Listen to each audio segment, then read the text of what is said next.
Hello guys, this is Badass, and this battle is McMeghan versus Porengan, aka TV-Rocka, and this is a Smogon Tours final match, DP OU. It was a very good match. And before I start, I'd like to apologize for just kind of going AWOL on my channel, but I have had a lot of exams, AP finals, etc. So I've been a little bit busy, but now I'm back. I've got the entire summer to do jack shit and pretty much sit down, lay on my ass all day. So I will try and get some more videos up for you guys. And this is the first of them. Alright, so let's go. Megan is going to lead with a Gyarados, unorthodox, and Porygon is going to lead with a Jirachi. Now I expect a Scarf Jirachi here, but it's going to turn out it's going to be mixed, or what we think is mixed, because that Thunderbolt is doing a lot of damage now. And if it has Thunderbolt, it's almost always going to have Hidden Power Ground, especially if it's an Expert Belt variant. Megan's going to go into his Tyranitar, which I thought was a strange move, seeing as he doesn't know that Jirachi doesn't have Iron Head yet. It could very well have Iron Head and then just smack him around for a ton of damage, but he's going to predict correctly that it doesn't. Stealth Rock and then Fire Blast that Skarmory, which was a good play. It's pretty much going to take Skarmory out of the race for the rest of the battle. It's not going to be able to wall anything else. But going back to that Jirachi move, I guess he saw the very high damage he did. McMeghan makes a really good play here, predicting that TV-Rocka will not try to save that Skarmory, or try to roost up with that Skarmory, and will instead try to save it for later. So he hits it with a Crunch. He misses the Will-O-Wisp, but I don't think it really matters too much in the end. As we see, he's just going to let his Tyranitar eat a Seed Flare, and he's going to Fire Blast for a good amount of damage.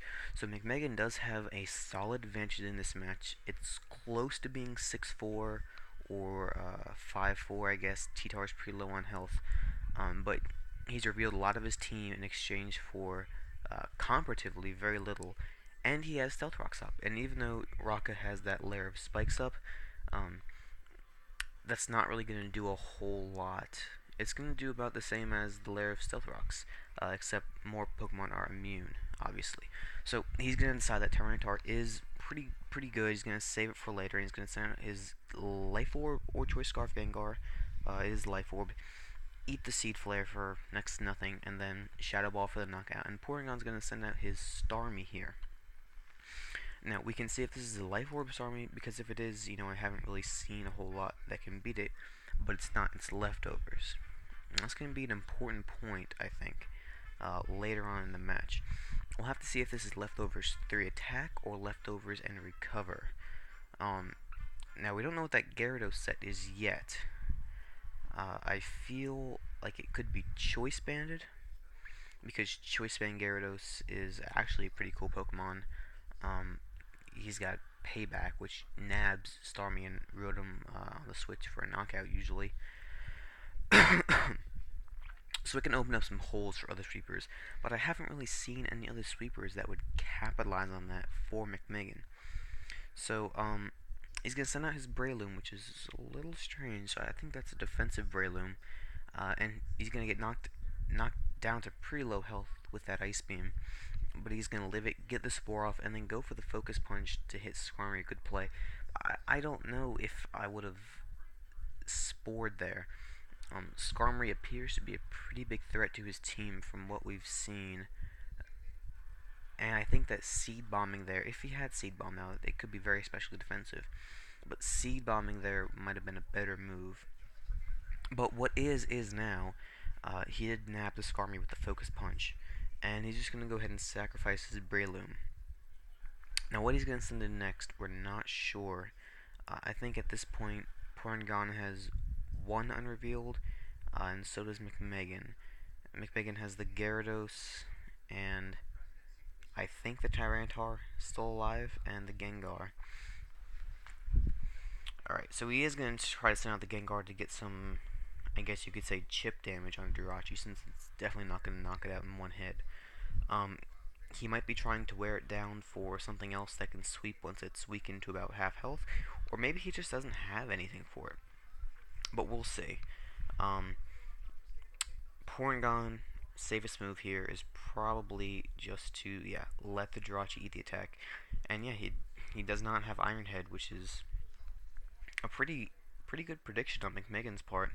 I did not expect, if that were me, honestly, I probably would have just boned myself making bad plays because I wouldn't have expected a full special Jirachi and left my Tyranitar in there. Because so many of them, like I have never seen a Jirachi without Iron Head that's not using Calm Mind. Megan does send back out his Heatran, and he sent this out like early in the game, but he swapped it out. So this leads me to believe that it's Shucka, um, possibly Pasho Berry, but I feel like it's Shucka because obviously no leftovers. Well, Tyranitar having Stealth Rock, this could very well be a Scarftran. Yeah, so yeah, it's pretty obviously it's gonna be a Scarftran here. He was probably bluffing early in the game so that Porengan would be led to believe that it was not Scarf, so he could save it late game. And McMeghan has some balls here. He brings in Gyarados on the Stormy Recover, and what he's gonna do is, let me pause this for a minute to get some analysis. What he's gonna do is he's gonna realize the Stormy does not carry Thunderbolt, so it's pretty much just setup fodder for Gyarados at this point. And he's gonna nab the Dragon Dance. Porygon is gonna head out to his Heatran, which we know is Scarf. Could have been Pasho, I guess, but we do know it was his way of dealing with Gyarados at this time. But Gyarados is actually Jolly, so it outspeeds and it's gonna hit Waterfall for the knockout, and that's gonna one-hit knockout. And McMeghan really good play there, maneuvering Gyarados in on the Starmie, which he knew did not have Thunderbolt because most armies you see do have Thunderbolt, and he misses Stone Edge here. He's going to Dragon Dance up and Waterfall so that, yeah, Heatran can Earth Power Sweep. But yeah, that was a very well played end game by McMeghan, and that was a very close and interesting match. Alright, so this is Badass, and I'll see you next time, guys.